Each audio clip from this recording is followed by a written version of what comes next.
troisième épisode, je serais tenté de dire, de notre série de hors-série consacrée aux voitures électriques.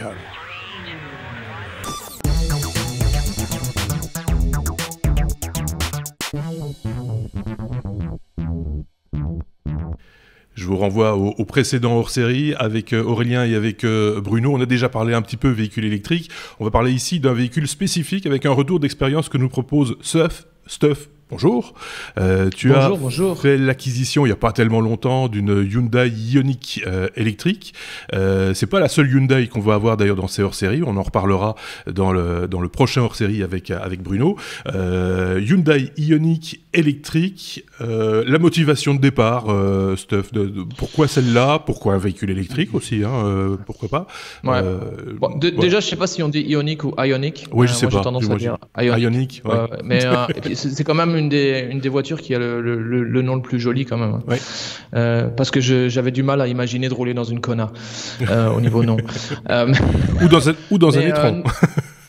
Ou dans un e-tron. C'est le nom du SUV d'Audi.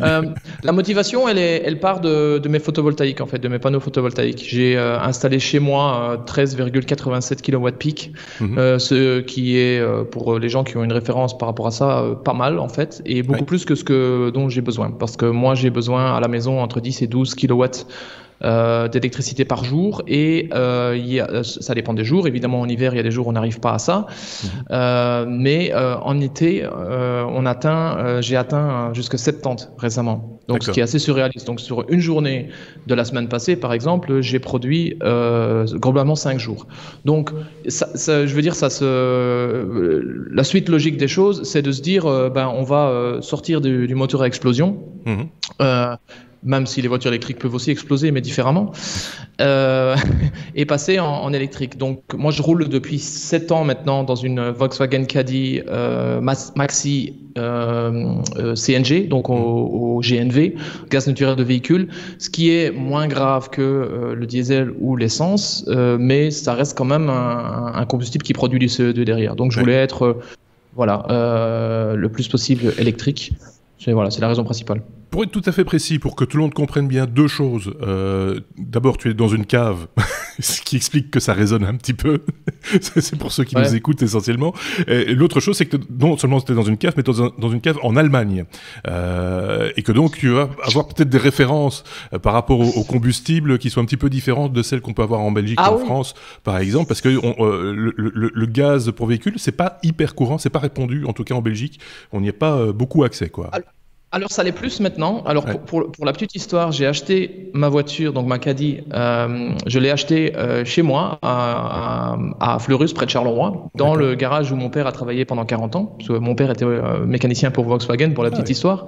Et quand je l'ai acheté là-bas, les mecs ils m'ont dit mais t'achètes une voiture au gaz, t'es gentil, mais tu vas la charger où? Et là je leur ai dit vous inquiétez pas, moi j'habite pas ici, j'habite en Allemagne. Alors ce qui est un peu ironique d'ailleurs, c'est que la voiture est construite en Allemagne, ils l'ont livrée en Belgique, moi je l'ai ramenée en Allemagne. 7 ans après, il y a quand même du gaz naturel de véhicule un peu partout en Belgique. Si tu regardes un petit peu, il y en a par exemple juste à côté du garage maintenant, à 1 km de chez mon frère, 1 km du garage, il y a une pompe au GNV. Mais moi je m'en foutais, j'ai 700 km dans la Caddy et je mettais du gaz. Voilà, donc pour en revenir alors le déploiement électrique justement est plus intéressant parce que là pour le coup on est plus c'est comparable le déploiement des bornes en Belgique ou en Allemagne, c'est à peu près la même chose. Ça veut dire qu'acheter une voiture en Belgique électrique, c'est pas plus différent que d'acheter une voiture électrique en Allemagne. Oui, c'est ça. Ouais. Les contraintes sont les mêmes, quoi. En gros. On parle de choses totalement comparables. Voilà, les systèmes, la technologie est la même, mais voilà. Ok. Le choix, parce que bon là, avec ta Caddy, il faut le savoir aussi. Troisième précision, c'est que tu as une famille nombreuse. J'ai 4 enfants. 4 enfants, plus une mère, on l'imagine. Hein, forcément. Oui, elle va avec. Elle va avec. Je l'ai eu avant, les enfants. Donc, on va pas la jeter tout de suite, on va la garder encore un petit peu. Ça fait 6 personnes quand même à transporter quand vous partez ensemble, par exemple en vacances ou que sais-je. Donc là, pour le coup, si on prend l'exemple de la Hyundai Ioniq, tu transportes pas tout le monde en même temps. Donc là, il y a un petit souci quand même. Donc on part plus en vacances en fait. Non, c'est important de le préciser parce que c'était vraiment un compromis. C'est-à-dire que quand si on est tous ensemble, sur le marché actuel, globalement, tu as deux véhicules comme option. Tu as le très cher Tesla X, qui est assez génial mais très cher. À l'avenir, on aura le Tesla Y, mais il reste quand même cher et puis il n'arrive pas avant 2022 ou 2021. Et il y a la Nissan Evalia EV200 qui n'est pas non plus bon marché et qui est un peu une merde techniquement, qui a beaucoup de désavantages. Du coup, j'ai fait un compromis que moi je n'aime pas écologiquement, de garder deux voitures. J'ai toujours eu une seule voiture, ce que je trouvais pas mal comme challenge avec 4 enfants. L'idéal étant de ne pas avoir de voiture du tout, mais là j'ai fait le compromis de dire on va garder la Caddy, et en fait la Caddy roule vraiment pas souvent parce que comme tu as dit, quand est-ce qu'on est tous ensemble? Quand on part en vacances. Du coup, quand on part en vacances, ça veut dire qu'on part généralement assez loin, ou quand on va visiter soit ma mère en Belgique, soit ma belle-mère qui est plus loin en Allemagne que la Belgique, comme la Belgique c'est tout petit, tu vois. Du coup, j'ai fait le compromis, et là, alors paradoxalement, justement, il y a quelques semaines, on voulait partir en Belgique avec la Caddy, et puis elle démarrait pas. Parce qu'on l'avait pas utilisée depuis 2 semaines. Et la batterie s'était déchargée. Du coup, j'ai chargé avec des câbles, old school, j'ai chargé ma Caddy, ou plutôt la batterie 12 volts de ma Caddy avec la batterie 12 volts de mon Ioniq. Voilà, mais on roule pratiquement plus qu'avec l'Ioniq. Je l'ai depuis le 4 janvier, et elle a globalement 4000 km ou 5000, quelque chose comme ça. D'accord, ok. Donc voilà, pour l'instant on est encore sur du compromis, sur deux solutions, en attendant de trouver le compromis global, quoi. Alors, de toute façon, je continue à regarder le marché, parce qu'idéalement, je voudrais revenir à une seule voiture dans laquelle je peux mettre tout le monde, idéalement. Mais pour l'instant, c'est pas rose du tout. Même, encore une fois, mon seul espoir actuel, c'est la Tesla Y, et c'est pas génial, c'est trop cher, toujours. Soit. Alors, une précision importante, pourquoi la Ioniq et pas, par exemple, la Kona, dont vous parlerez dans le prochain épisode? Justement parce que la combinaison, on est tous ensemble et on va loin, c'est une combinaison. C'est-à-dire que quand on n'est pas tous ensemble, ce qui est la majorité du cas d'ailleurs au jour le jour, où ma femme part avec 1, 2, 3 enfants, en général, on va pas loin. Donc, du coup, l'Ioniq ne roule que de 100 km, mais c'est largement suffisant. Pour une Kona, m'aurait revenu globalement à 6 ou 7 000 euros en plus. Et finalement, pourquoi? Pour avoir d'abord un SUV, j'avais pas trop envie d'avoir un SUV, même si les consommations sont comparables. Et voilà, donc je voulais, sachant que c'est plus un véhicule que je vois plutôt comme temporaire, j'espère, même si j'adore mon Ioniq, à un moment donné, le plus vite possible, la swapper pour autre chose, quoi. Au-delà de ça, on avait parlé avec Aurélien et avec dans le précédent épisode avec Bruno également, il y a l'aspect masse du véhicule qui fait que moins il est massif, normalement plus il va loin. Donc c'est un avantage aussi d'avoir peut-être aujourd'hui en tout cas un plus petit véhicule électrique pour faire des distances moyennes ou courtes, ou voire même courtes. Ça reste le meilleur compromis actuel. Quand on aura plus de puissance, des batteries plus puissantes, etc., peut-être que là, des gros véhicules verront le jour avec des prix peut-être plus raisonnables. L'offre et la demande aidant, on peut imaginer que les prix vont redescendre à un moment donné, quoi. Oui, j'imagine. Et puis, on parlera dans le 5e hors-série, alors dans la série de hors-série sur les voitures en série, notamment de petites voitures qui sont moins chères et qui vont au moins aussi loin.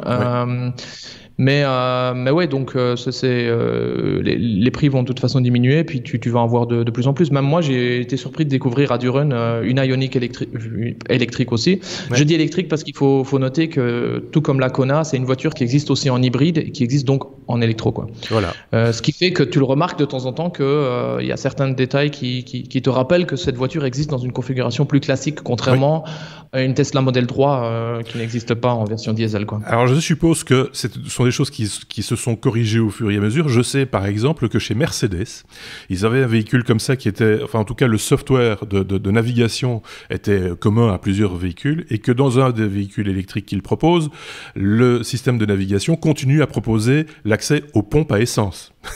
Bah ouais. Par habitude, on va dire. Donc, il y a des petites adaptations comme ça qu'il faut faire attention.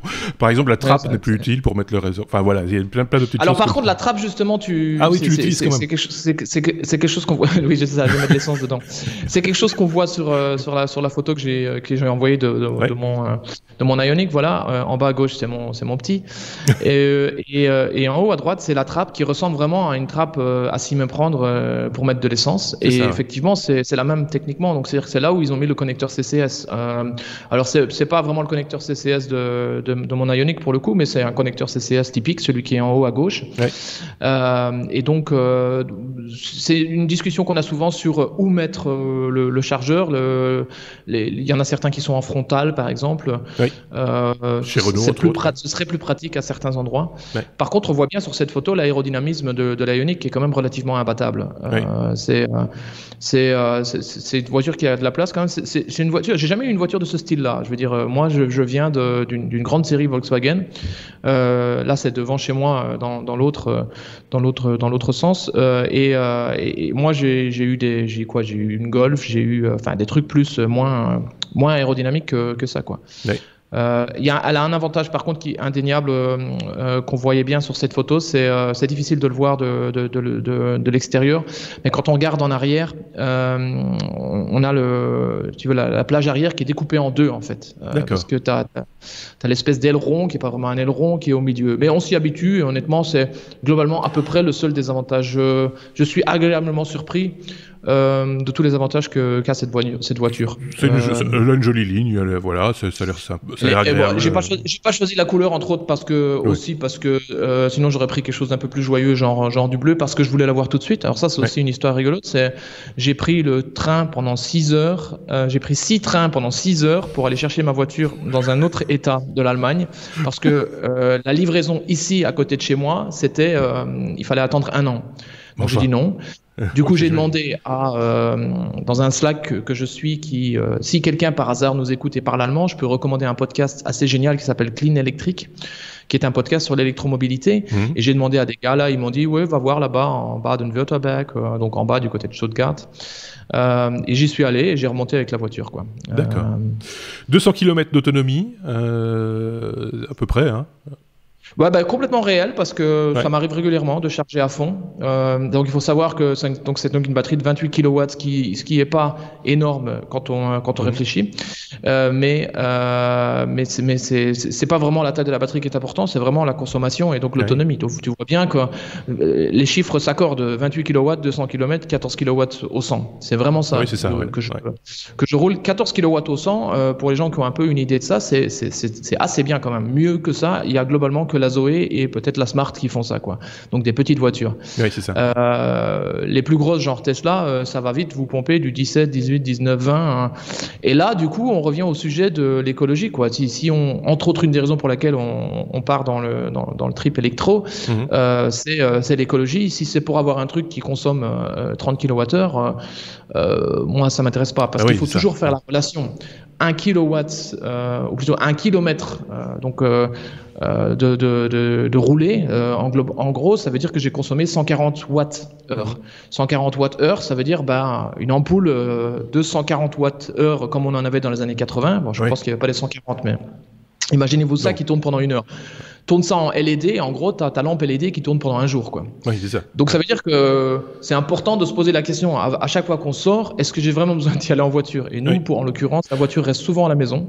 Mais oui, mais c'est ça. C'est ce que je voulais dire. Il ne s'agirait pas de refaire les erreurs du passé, où à un moment donné, on disait l'essence coûte pas cher, on va aller chercher son pain, on va prendre la voiture, évidemment, parce qu'on ne voit pas la consommation, on la comprend pas, on la conçoit même pas. Et puis voilà, on se retrouve dans des situations dans lesquelles on se retrouve aujourd'hui, avec de la surconsommation et tout ce qui s'ensuit et les problèmes écologiques qui vont avec. Ici, il ne s'agirait pas de refaire la même erreur et de se dire « Ah, mais c'est électrique, ça ne consomme pas beaucoup, on va y aller gentiment. » Non, mais c'est vrai, on serait tenté de le faire, soyons clairs. C'est vrai que surtout, d'où la question qu'il faut se poser souvent, c'est d'où vient l'électricité. C'est une question très importante. Moi, c'est une raison pour laquelle je charge un maximum chez moi, directement de mes panneaux solaires, et avec ce qu'on appelle le surplus solaire. C'est-à-dire que je ne charge que, c'est une certaine discipline, mais je ne charge que quand je sais que donc la voiture peut charger jusque globalement 2,6 kW en ce qu'on appelle en allemand en Schuko, c'est-à-dire avec une prise normale. Et donc je sais que si dehors c'est un super temps et je fais 8 kW pic constamment, je sais qu'à la maison il y a 2-3 trucs qui tournent, on consomme peut-être 2-3 kW pic à ce moment-là maximum, et je la mets chargée, quoi. C'est l'idéal écologique parce que et surtout entre autres ça passe pas par la batterie, tu vois, parce que elle est pas encore là, mais dans quelques semaines, enfin j'espère que ce sera pas moi, je vais avoir une batterie de Tesla qui s'appelle Powerwall qui est 13 kW qui reste à la cave. Idéalement je préfère charger directement ma voiture directement du solaire dans la batterie, quoi. C'est ça, oui, parce qu'il y a évidemment toujours des problèmes de rendement, hein, on l'a bien expliqué avec Aurélien aussi. Et puis en plus, si on sait ne pas utiliser une batterie en plus qui va devoir avoir, tu vois, être produit à un moment donné, D'ailleurs, on va pas faire tout un hors-série là-dessus, mais à l'avenir, il va se passer un truc assez sympa qui va être l'utilisation de ta propre voiture comme batterie pour la voiture, pour la maison. Quand on parlera de la Sono, de la Xeon, on parlera du fait qu'elle peut se décharger. Et donc voilà, c'est ce que j'espère dans beaucoup de voitures. Parce qu'à partir du moment où on charge la voiture, on met la voiture chargée, que ce soit dans un sens ou dans l'autre, voilà, quoi. On parle beaucoup de recyclage de batteries, parce qu'on s'échappe un petit peu spécifiquement de la Hyundai Ioniq électrique, mais on a bien compris de quel type de véhicule il s'agissait, donc je me permets d'un petit peu partir sur des chemins de traverse, mais on parle beaucoup de recyclage également. Il faut savoir aussi que, par exemple, les batteries chez Tesla, ils récupèrent les batteries des véhicules pour en faire des batteries domestiques, parce qu'elles ont moins besoin de délivrer d'énergie rapidement, on va dire, pour un véhicule. Par contre, pour un usage domestique, elles sont encore tout à fait viables sur de longues périodes. Donc, du recyclage, il y en a. Je ne serais pas surpris d'ailleurs que je ne vais pas démonter ma Powerwall pour voir la batterie qu'il y a dedans, mais je ne serais pas surpris que la batterie qu'il y a dans ma Powerwall est une batterie qui était dans une Tesla à un moment donné, dans une voiture, et qui a été recyclée. Il faut voir un truc très important, c'est ce qu'on appelle le pic, en gros, c'est-à-dire la demande ponctuelle. Et une voiture, c'est une catastrophe à ce niveau-là. C'est-à-dire que quand tu appuies sur l'accélérateur, ça doit monter très vite, très rapidement à 60-70 kW pic, ce qui est énorme. Tandis qu'à la maison, honnêtement, le seul truc qui demande du pic, c'est ce qu'on appelle c'est les trucs qui font de l'eau chaude avec l'électricité. Je sais pas trop comment ça s'appelle. Les chauffe-eau, les chauffe-eau, voilà, les chauffe-eau, boilers, mais tu sais, les trucs qu'il y a juste à côté de la douche qui vraiment préparent l'électricité, l'eau chaude tout de suite. Ces trucs-là, ils ont besoin vraiment de très rapidement. À part ça, le reste que tu as à la maison, et l'exemple contraire, c'est justement une lampe, ça consomme que dalle. Donc, les batteries qui ont perdu un peu de rendement. Il peut y avoir des petites pics de demande sur un lave-linge, par exemple, quand il se met à essorer sur le moteur et des choses comme ça. Voilà, mais ça reste quand même, par rapport à une voiture, ça reste gérable, on va dire. Et alors l'autre aspect, parce qu'on en parle beaucoup, il y a eu beaucoup de presse autour de ça et ça revient régulièrement, c'est la voiture électrique, en fait, elle pollue plus que la voiture diesel et autres. Tout dépend, comme tu le disais très bien, comment est produite l'énergie pour la faire rouler. Si tu vas dans certains pays nordiques, c'est pas vrai du tout. La voiture électrique est beaucoup plus écologique que la voiture essence ou diesel. Par contre, dans nos contrées, là, c'est encore un petit peu problématique. Écoute, je sais pas comment c'est en Belgique, mais je peux te dire que quand on charge à l'extérieur ici en Allemagne, les pompes, elles sont obligées d'avoir de l'énergie verte. Elles sont obligées d'être certifiées énergie verte. C'est-à-dire que il y a quelques années, alors que j'avais pas de voiture électrique, on avait une discussion dans le conseil communal ici où j'appartenais, et sur l'électromobilité, et j'ai fait une réflexion qui a un peu choqué tout le monde, où j'ai dit, moi je veux pas rouler dans une voiture au charbon brun, à la lignite, parce que moi j'habite dans une région, si vous googlez un petit peu près de Cologne, vous verrez, il y a un grand trou, c'est un énorme, on a un gros problème de charbon brun, auquel on arrive à bout tout doucement, mais c'est d'où vient l'électricité. Donc déjà c'est ça. D'autre part, toutes ces discussions sur est-ce qu'une voiture électrique est plus polluante ou non, il y a des discussions qui disent qu'à partir de 100 000 km, on a même récupéré les coûts écologique de fabrication. Il faut savoir qu'une voiture électrique, ça va vivre beaucoup plus que 100 000 km. Il y a des Tesla qui roulent avec 1 million de kilomètres. Une voiture électrique, je suis pas le seul à le dire. Certains disent même que les petits véhicules, de petite taille, urbaine, ce serait même à partir de 45 000 km que l'amortissement carbone serait déjà réalisé.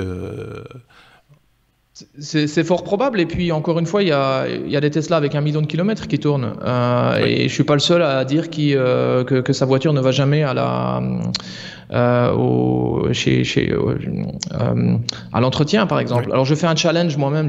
Pendant des années, j'ai fait faire changer les roues hiver-été, parce qu'en Allemagne, on change assez régulièrement, enfin tous les 6 mois. Je les ai fait faire au garage parce que ça coûte pas grand-chose, 20 ou 30 euros. Cette fois-ci, j'ai décidé, on va le refaire soi-même. D'abord, entre autres, pour que je réapprenne comment ça marche de changer une roue.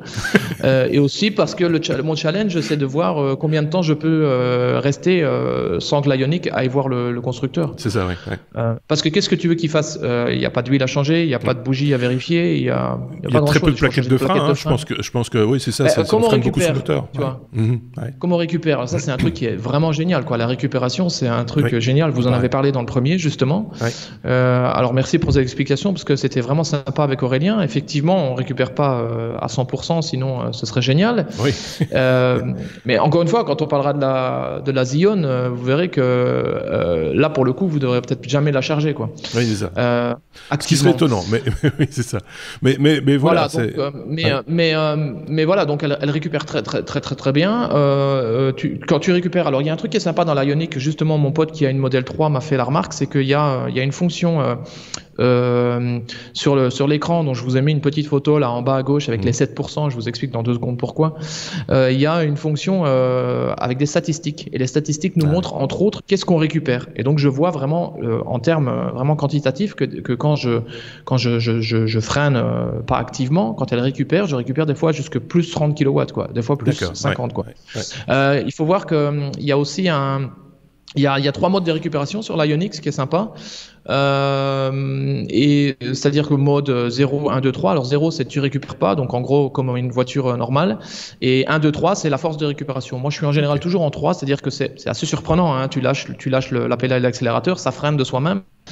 Et c'est la meilleure façon de rouler, quoi. Après, quand tu roules en voiture électrique, tu apprends à essayer d'estimer la distance que tu as, parce que rouler moins vite pour arriver à une distance, c'est plus écologique que de rouler vite et après de récupérer. Oui, c'est ça.